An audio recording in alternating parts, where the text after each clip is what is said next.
Hello students, कुमारी study circle में आप सबका स्वागत है। आज की वीडियो का हमारा टॉपिक है भारतीय दर्शन, कला एवं संस्कृति पर। आज हम लोग विस्तृत रूप से इसका अध्ययन करने वाले हैं, क्योंकि जो भी एग्जाम होता है, चाहे सीजीपीएससी प्री हो या व्यापम के एग्जाम, इसमें भारतीय दर्शन, कला एवं संस्कृति से क्वेश्चन आते ही है। खासकर जो सीजीपीएससी प्री है, उसमें तो बहुत ज्यादा क्वेश्चन पूछे जाते हैं। हर साल 8-10 क्वेश्चन बनते ही हैं भारतीय दर्शन, कला एवं संस्कृति से। तो आज मैं इसमें पूरा डिटेल से अध्ययन करने वाले हैं भारतीय दर्शन, कला एवं संस्कृति पर। उससे पहले हम लोग देख लेते हैं कि जो पीएससी सीजीपीएससी एग्जाम में कैसे कैसे क्वेश्चन पूछे थे भारतीय दर्शन में, हल्का से देखते जाएंगे। जैसे 2016 क्वेश्चन है, किस उपनिषद का शाब्दिक अर्थ सफेद घोड़ा होता है? तो श्वेता उपनिषद का है। भारतीय संस्कृति में निम्न से किसे अनंग कहा गया है? तो काम को अनंग कहा गया है। निम्न से किसे भारतीय परमाणुवाद का जनक कहा जाता है? तो महर्षि कणाद को परमाणुवाद का जनक कहा जाता है। भारतीय संस्कृति के अंतर्गत ऋत का क्या अर्थ होता है? तो प्राकृतिक नियम होता है ऋत का अर्थ। तमसो मां ज्योति कर में कथन मूलतः कहां से लिया गया है? तो ये उपनिषद से लिया गया है। 2017 में था कौन सा दर्शन त्रिरत्नों को मानता है? तो जैन बौद्ध दोनों मानते हैं। क्षणिकवाद का प्रतिपादन किसने किया? गौतम बुद्ध ने किया था। अनात्मवाद सिद्धांत किसका है? तो बौद्ध दर्शन का है। 18 में पूछा गया था केवल प्रत्यक्ष प्रमाण को कौन स्वीकार करता? तो चार्वाक करते हैं। न्याय दर्शन के प्रवर्तक कौन है? गौतम मुनि। स्यादवाद संबंधित है जैनों से। अपूर्व सिद्धांत संबंधित है मीमांसा से। 19 में पूछा था लोकायत दर्शन किसको कहा जाता है? चार्वाक को। प्रच्छन्न बोध किसे कहा जाता? शंकर को। नवबोधवाद के प्रतिपादक कौन है? अंबेडकर। शंकर के दर्शन को कहा जाता अद्वैतवाद। व्यवहारिक वेदांत के प्रतिपादन कौन किया था? स्वामी विवेकानंद। 2020 में कथन कारण से उठ गया था क्वेश्चन। जैसे कपिल सांग पद्धति सबसे पुराने प्रणेता है कथन कारण में, और दूसरा दिया था कपिल यह बताते हैं कि किसी व्यक्ति के जीवन प्रकृति के शक्तियों द्वारा गढ़ा जाता है, किसी देवी सत्ता द्वारा नहीं। ये दोनों ही वाक्य क्या है? सत्य थे। तो चलिए इस देख रहे हैं कि हम बहुत सारे क्वेश्चंस आते ही हैं सीजीपीएससी प्री में, तो हम लोग क्यों ना इसको डिटेल से अध्ययन करें। तो सबसे पहले देखते हैं भारतीय दर्शन क्या है। तो दर्शन दृश्य धातु से बना, जिसका अर्थ होता है देखना। कहा गया है कि दृश्यते अनेन इति दर्शनम, अर्थात जिसके द्वारा देखा जाए वह दर्शन है। भारतीय दर्शन मूलतः दो मायनों पर आता है, दो चीजों को लेकर चलता है, दुखों से मुक्ति और मोक्ष प्राप्ति या तत्व ज्ञान। भारतीय दर्शन जो है, देखो दोनों में अंतर है। विदेशी दर्शन है, पाश्चात्य दर्शन केवल ज्ञान प्राप्ति के लिए, लेकिन भारतीय दर्शन दुखों से मुक्ति के लिए और मोक्ष प्राप्ति या तत्व ज्ञान के लिए विशेष रूप से रचा गया है। भारतीय दर्शन का विकास में अगर बात करूं तो वेद आता है सबसे पहले। दुनिया के सबसे पुरानी पुस्तक ही वेद है। ऋग्वेद सबसे पुरानी पुस्तक है, आपको मालूम है। तो वेद 4 है, ऋग्वेद, सामवेद, यजुर्वेद, अथर्ववेद। इसके अलावा हमारे ब्राह्मण ग्रंथ को हमको मिलते हैं। फिर अरण्य मिलते हैं। अरण्यक, जो कि अरण्य मन होता है जंगल, अरण्य मन होता वन, जहां वन में लिखे गए। और फिर उपनिषद। भारतीय दर्शन का प्रारंभ वेदों से होता है। धार्मिक परंपरा में वेद को नित्य, अपुरुषे और ईश्वरी माना जाता है, अर्थात नित्य आज भी है, कल भी है, परसों भी रहेगा। अपुरुषे अर्थात इसको पुरुषों ने नहीं रचा है, ये ईश्वरों द्वारा रचित है, देवताओं द्वारा रचित है और ईश्वरी माना जाता है। उपनिषदों में आध्यात्मिक चिंतन की प्रधानता है। वेदों का अंतिम भाग होने के कारण उपनिषद को वेदांत भी कहते हैं। बहुत क्वेश्चन पूछा जाता है किसे वेदांत कहते हैं? तो उपनिषदों का अंतिम भाग होने के कारण उपनिषद को क्या कहते हैं? वेदांत कहते हैं। ये भी दिमाग में बैठाना। अब वेद की बात कर लेते तो वेद हमारे यहाँ पर दो चीजें यहाँ पर आता है। हिंदू दर्शन के अनुसार वेद में वेद को मानने वाले आस्तिक दर्शन कहलाए और वेद को ना मानने वाले नास्तिक दर्शन। याद रखना, यहाँ से आस्तिक और दर्शन जो था हिंदू दर्शन में, भगवान या ईश्वर को मानना ना मानना नहीं। जो वेद को मान रहे वो आस्तिक दर्शन, और जो वेद को नहीं मान रहे वो नास्तिक दर्शन। तो वेद को मानने वाले 6 दर्शन थे। न्याय दर्शन, वैशेषिक दर्शन, सांख्य दर्शन, योग दर्शन, मीमांसा दर्शन और वेदांत दर्शन। मैं आपको बता देना चाहता हूँ, ये 6 दर्शन में बहुत सारे दर्शन ईश्वर को नहीं मानते, लेकिन चूंकि वेद को मानते हैं, वेद सत्य है, इसलिए हम इसे आस्तिक में रखते हैं। और जो 3 और धर्म हैं, जिसमें चार्वाक दर्शन, जैन दर्शन और बौद्ध दर्शन, ये वेदों को तो मानते नहीं, ईश्वर को भी नहीं मानते।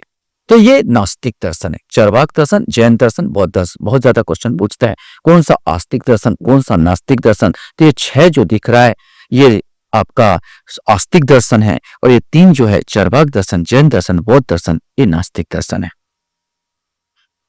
न्याय दर्शन की अगर बात करें तो इसके प्रणेता महर्षि गौतम मुनि हैं। रचना इन्होंने न्याय सूत्र का किया था। इनका सिद्धांत है जो ज्ञान पर आधारित है। जो ज्ञान आपको प्राप्त होता है 2 चीजों से, अनुभव और स्मृति से। अनुभव 2 प्रकार की होती है, प्रमा और अप्रमा। क्वेश्चन बन सकता है कि प्रमा अप्रमा का सिद्धांत न्याय दर्शन का है। प्रमा होता है यथार्थ अनुभव और अप्रमा होता अयथार्थ अनुभव। यथार्थ अनुभव जैसे आपने आग जलाया और आग आग का अनुभव, क्या आप आग में आपको ताप का महसूस हुआ, आग से आप जल जाते तो आपका यथार्थ अनुभव है। लेकिन आपने स्वप्न देखा, स्वप्न में कुछ आया, वो अयथार्थ अनुभव है। और दोनों जो है आपका स्मृति, और स्मृति जो आपने एक बार आग का प्रयोग किया, आपने पानी का प्रयोग किया, आपने चक्का का प्रयोग किया, आपने हवा को देखा, आपने समुद्र को देखा, आपकी स्मृति में बस गई। और अनुभव और स्मृति ये दोनों ही आपका ज्ञान का स्रोत है। प्रमा यथार्थ अनुभव, अप्रमा अयथार्थ अनुभव। इसमें परमात्मा को सृष्टिकर्ता, निराकार, सर्वव्यापक और जीवात्मा को शरीर से अलग एवं प्रकृति को अचेतन तथा सृष्टि को उपादान कारण माना जाता है न्याय दर्शन में। फिर आता है वैशेषिक दर्शन। वैशेषिक दर्शन के प्रणेता महर्षि कणाद है। आपसे क्वेश्चन पूछ सकता है कि वैशेषिक दर्शन का किसने दिया, प्रणेता कौन है, तो महर्षि कणाद है। इसको परमाणुवाद के जनक भी माना जाता है। वैशेषिक दर्शन के प्रणेता महर्षि कणाद कहते हैं कि परमाणु परमाणु से संयोग से सृष्टि का निर्माण होता है और परमाणु के वियोग से विनाश होता है।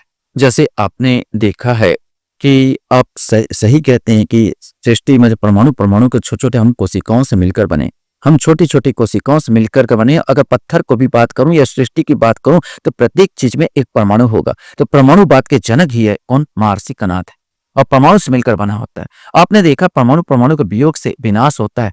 जब हमने यहाँ पर देखा हाइड्रोजन परमाणु जब टूटता है तो अपार एनर्जी उत्पन्न करता है, माने वियोग हुआ और विनाश तो होता ही है। यहाँ पर परमाणु 4 प्रकार के ये बताते हैं। पार्थिव जो पृथ्वी के परमाणु है, जली जो जल के परमाणु है, तेजस अर्थात सूर्य या सूर्य का जो तेज होता है गर्मी है उसके परमाणु, और वायवी हवा के परमाणु। आकाश के परमाणु नहीं होते, आकाश नित्य और एक है। यहाँ पर आकाश एक है और नित्य है। हालांकि हम भी कहते हैं, हमारे भारतीय दर्शन में पंच तत्व, इसी को पंच तत्व कहते हैं। पृथ्वी, जल, तेजस मने आग, तेज होता वायवी वायु और आकाश, ये हम 5 तत्व मानते हैं और 5 तत्व से पूरे सृष्टि का निर्माण हुआ, ये मानते हैं वैशेषिक दर्शन का है।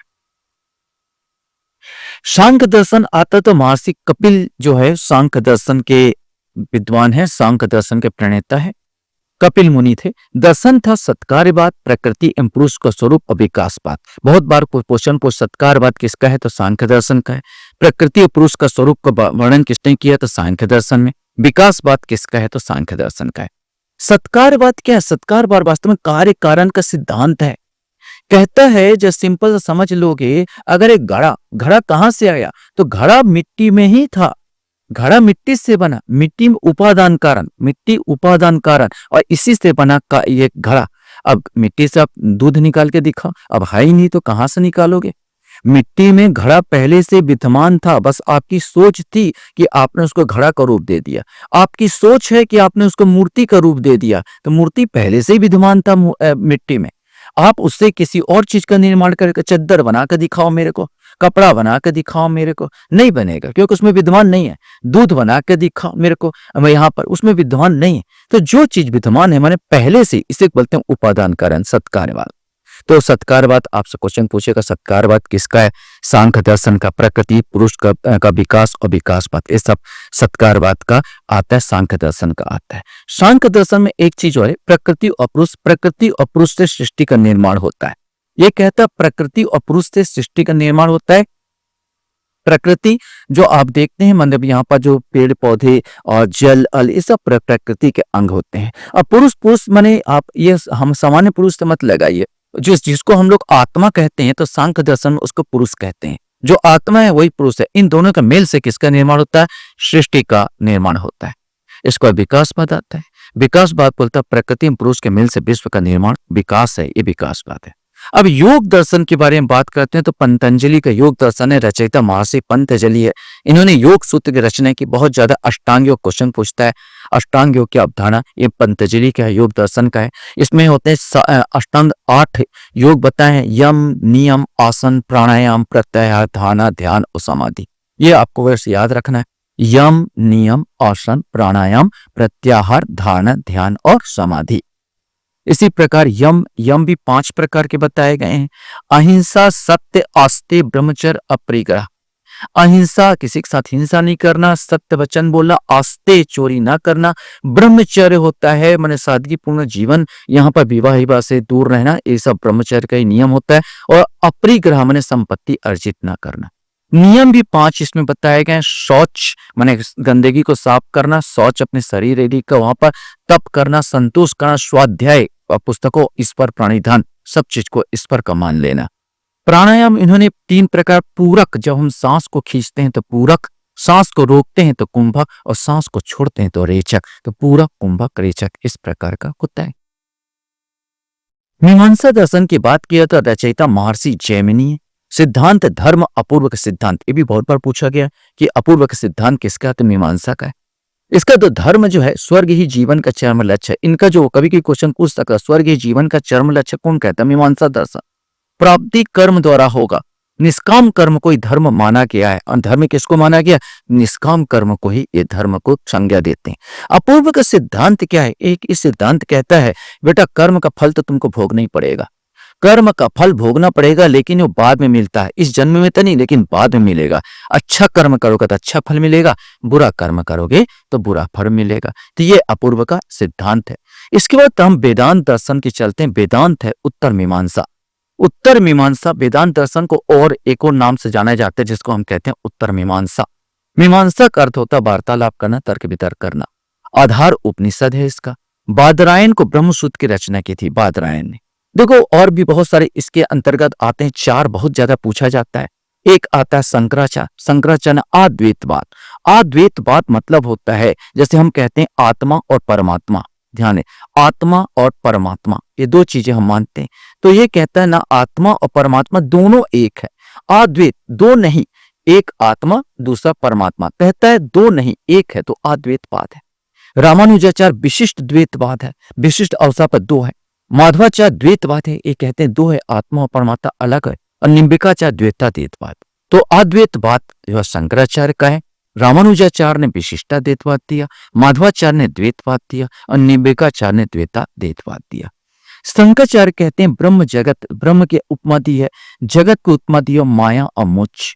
इनका कहना ब्रह्म जगत करता धरता व संहार करता है। ब्रह्म ही है जगत का करता धरता और संहार करता है। चलिए अब हम चलते हैं नास्तिक दर्शन की ओर। तो नास्तिक दर्शन में सबसे पहले आता चरवाक दर्शन, जिसे लोकायत दर्शन कहा जाता है। बृहस्पति सूत्र के नाम से चरवाक ग्रंथ के उदाहरण अन्य दर्शन ग्रंथों में मिलते हैं। वास्तविक पुस्तक इनका प्राप्त नहीं हो पाया है। चरवाक मत एक प्रकार की यथार्थवाद और भौतिकवादी है। कभी कभी क्वेश्चन पूछता है कौन सा सिद्धांत यथार्थवादी और भौतिकवादी, तो चरवाक दर्शन का है। इसे लोकायत दर्शन भी कहते हैं, ये बहुत बार पूछता है। इसका अनुसार केवल प्रत्यक्ष ही प्रमाण है, प्रत्यक्ष जो सत्य है, बाकी ईश्वर आत्मा स्वर्ग नरक इनको इन्होंने अस्वीकार कर दिया। जैसे हम प्रत्यक्ष न ईश्वर को देख सकते हैं, न प्रत्यक्ष अनुभव कर सकते हैं, न आत्मा को देख सकते हैं, न प्रत्यक्ष अनुभव कर सकते हैं, न स्वर्ग को और न ही नर्क को। इनका कोई अस्तित्व नहीं है। इनके अनुसार ये बेकार की चीज है।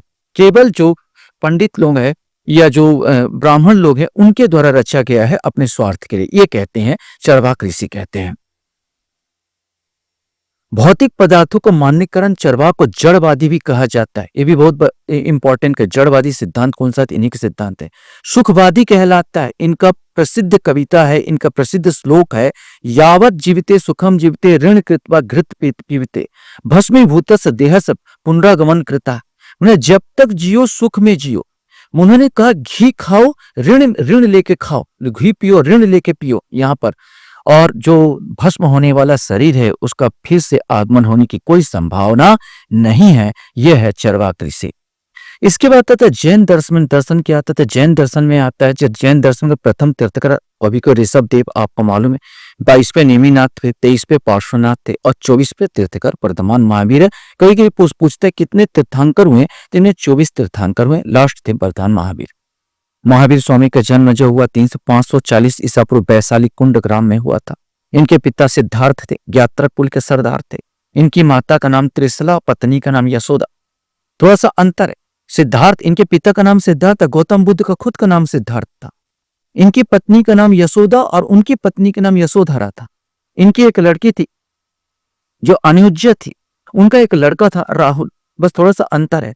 और केवल जो होता है इनको साल वृक्ष के नीचे मिला था, महावीर स्वामी को उनको मिला था पीपल वृक्ष के नीचे, और इनको मिला था साल वृक्ष के नीचे। इनको मृत्यु हुई थी 468 ईसा पूर्व पावापुरी में, इनकी मृत्यु हुई थी महावीर स्वामी जी की। इनकी भी त्रिरत्न है, सम्यक ज्ञान, सम्यक दर्शन, सम्यक चरित्र, और बौद्ध धर्म में भी त्रिरत्न हमको मिलता है। जैन धर्म के 5 व्रत आपको मिलते हैं, अहिंसा, अमृता, अचौर्य, अपरिग्रह, ब्रह्मचर्य। आपने देखा होगा यहाँ पर अहिंसा, किसी के साथ हिंसा नहीं करना होता है। यहाँ पर अमृता, अचौर्य, अपरिग्रह, संपत्ति अर्जित न करना है, ब्रह्मचर्य। इन्होंने 5 इस प्रकार दिए थे, व्रत दिए थे। जैन धर्म के सिद्धांत बोलता है अनेकांतवाद, माने जीव में, कहता है जीव में चेतना भी है, सुख भी है, दुख कभी सुख और कभी इच्छा, ये सब के सब एक साथ रहते हैं। इसीलिए इस सिद्धांत को अनेकांतवाद कहा जाता है। कभी कोई क्वेश्चन पूछता है अनेकांतवाद किसका सिद्धांत है? जैनों का सिद्धांत है अनेकांतवाद। स्यादवाद का अर्थ होता है, जैसे उन्होंने कहा कि वस्तु में बहुत सारे चिगुण होते हैं, एक उसका रूप अलग है, घनत्व अलग अलग होगा, रंग अलग अलग होगा, संगठन अलग होगा, स्वाद अलग अलग होगा, अनेक गुण उसके होते हैं। लेकिन मनुष्य ज्ञान अपूर्ण या आंशिक होता है, वो किसी एक चीज को समझ सकता है, यहाँ पर किसी एक चीज को जानता है, बाकी बहुत सारी चीज को ना जाने हो सकता है। तो इसी को सप्तभंगी सिद्धांत कहते हैं। अतः प्रत्येक नए के पूर्व स्यात् अथवा शब्द का प्रयोग उचित है, इस सप्तभंगी सिद्धांत भी कहा जाता है। ये भी बहुत बड़ा क्वेश्चन पूछता है, स्याद्वाद या सप्तभंगी सिद्धांत किसका है? तो जैनों का है। अन्य सिद्धांत है अनिश्वरवादिता और सृष्टि की नित्यता पर विश्वास। ये ईश्वर को नहीं मानते और मानते हैं कि सृष्टि आज भी है, कल भी और परसों भी रहेगा। आत्मवादिता पर आत्मा को मानते हैं, जिनका सिद्धांत ईश्वर को नहीं मानते पर आत्मा को मानते हैं। कर्म एवं पुनर्जन्म में विश्वास करते हैं, अहिंसा पर विश्वास करते हैं, व्रत और तपस्या पर विश्वास करते हैं, वेदवाद और ब्राह्मणवाद का विरोध करते हैं। और इनका 2 भागों में विभाजन होता है, श्वेतांबर जो श्वेत वस्त्र धारण करते हैं, दिगंबर, दिग मने होता है दिशा, जिस दिशा को ही अपना वस्त्र समझते हैं, अंबर समझते हैं और नग्न रहते हैं। इस प्रकार श्वेतांबर और दिगंबर में ये 2 धर्म बटे हुए हैं। बौद्ध धर्म की बात किया जाए तो प्रवर्तक गौतम बुद्ध सिद्धार्थ है, जन्म 563 ईसा पूर्व कपिलवस्तु लुम्बिनी में। कुल इनका शाक्य था, पिता शुद्धोदन थे, माता महामाया, पालन पोषण प्रजापति गौतमी ने किया, इसलिए गौतम बुद्ध भी कहते हैं। पत्नी यशोधरा, उनकी पत्नी का नाम यशोदा था, इनकी पत्नी का नाम यशोधरा है। पुत्र है राहुल और गृह त्याग इन्होंने 29 वर्ष में किया था, जिन्हें महाभिनिष्क्रमण के नाम से जाना जाता है। इसको भी बहुत बार पूछा जाता है। ज्ञान प्राप्ति संबोधि इनको बौद्ध गया पीपल वृक्ष के नीचे मिली थी।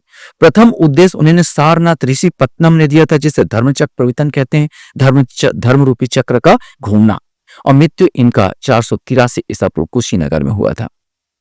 इनके सिद्धांत देख लेते हैं। प्रतीत समुत्पाद माने प्रतीत किसी वस्तु को उपस्थिति, कहता है किसी वस्तु को उपस्थिति, और समुत्पाद कार्य कारण किसी अन्य वस्तु की उत्पत्ति।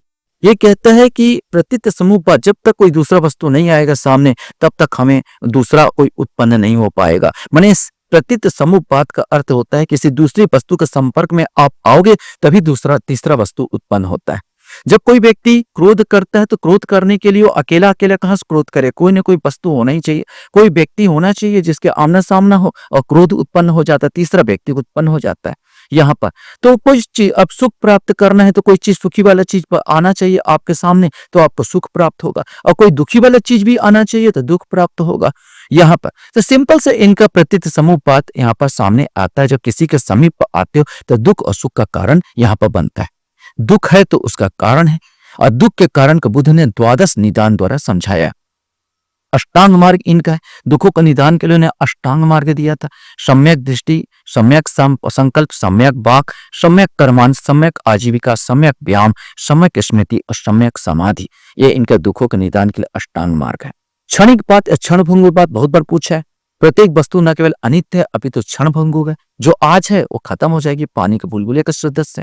अनात्मवाद और निरात्मवाद ये आत्मा को नहीं मानते। अनात्मवाद क्षणिक बात के अनुसार संसार के समस्त वस्तुएं क्षणिक है, अतः स्थायी आत्मा का अस्तित्व नहीं है। पंच स्कंद उसने आत्मा को स्थायी, जिस प्रकार हम आत्मा मानते हो वैसा कोई आत्मा बोलता होता ही नहीं। जिसको आप आत्मा बोलते हो वो वास्तव में क्षणिक है, जिसमें विज्ञान है, वो उसका एक रूप है, उसका एक वेदना है, उसका संज्ञा है, उसका संस्कार है, जिसका आपको आत्मा के रूप में नजर आता है। ये परिवर्तनशील है, ये कहता है गौतम बुद्ध कहते हैं।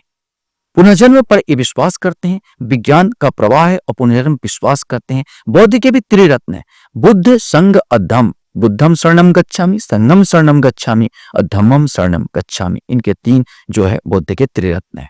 अब वेद उपनिषद गीता की बात किया जाए तो महत्वपूर्ण कुछ इंपॉर्टेंट है। उपनिषदों के अनुसार ब्रह्म ही परम तत्व है और ब्रह्म शब्द बृह धातु से बना, जिसका अर्थ है पढ़ना या विकसित होना। ब्रह्म दो प्रकार के होते हैं, पर ब्रह्म जो अमूर्त होता है और अपर ब्रह्म जो मूर्त होता है। बृहदारण्यक उपनिषद में नीति नैतिक सिद्धांत का प्रतिपादन किया गया। ब्रह्म को उन्होंने नीति ये नहीं वो नहीं ऐसे का समझाया था कि कोई मूर्ति है नहीं, ये कोई पूछते भाई ब्रह्म क्या है, जो कोई पेड़ पौधा है नहीं, मैंने सब नीति नीति के सिद्धांत से समझाया गया। हाय करके तो समझाया नहीं जा सकता, नीति नीति ये नहीं वो नहीं करके समझाया गया। याज्ञवल्क्य ने कहा ब्रह्म ना यह है और ना वह है, अर्थात नीति नीति का सिद्धांत।